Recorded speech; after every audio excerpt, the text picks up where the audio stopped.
யாரும் சொல்லாமலும் ஓசை இல்லாமலும் தீயும் பஞ்சும் நெருங்க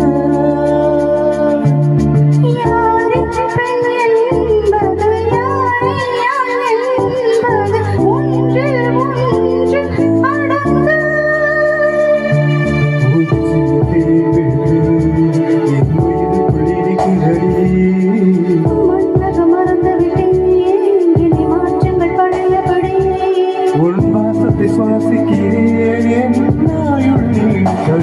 பூமியில் நாம் வாழும் காலம்